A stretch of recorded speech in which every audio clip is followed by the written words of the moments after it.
ఓ పక్క save girls అంటూ 2K 5K రన్లు, అమ్మాయిలపై అఘాయిత్యాలను అరికట్టాలంటూ Nirbhaya చట్టాలు.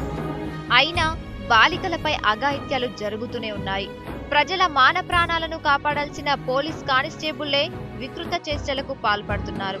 యువతలు బాలికలతో అసభ్యంగా ప్రవర్తిస్తూ ఆ శాఖకే మచ్చ తెస్తున్నారు. మహిళలను పోకిరీల బారి నుంచి రక్షణ కల్పించాల్సిన రక్షక భటుడే ఓ టెక్కీని వెక్కిల చేష్టలతో వేధించాడు. బంజారాహిల్స్ రోడ్ నెంబర్ 12లో రోడ్డుపై నుంచి నడిచి వెళ్తున్న అమ్మాయితో నివాస్ అనే కానిస్టేబుల్ అసభ్యంగా ప్రవర్తించాడు.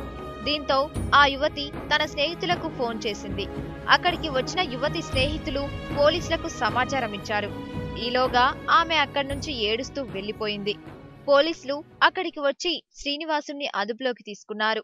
డ్యూటీలో ఉండి ఫుల్గా మద్యం తాగి యువతితో వెకిలిగా ప్రవర్తించడమే కాక ఈ ఉదంతాన్ని కవర్ చేయడానికి వెళ్లిన మీడియా ప్రతినిధులతోనూ దురుసుగా ప్రవర్తించాడు ఈ దారి తప్పిన రక్షక భటుడు.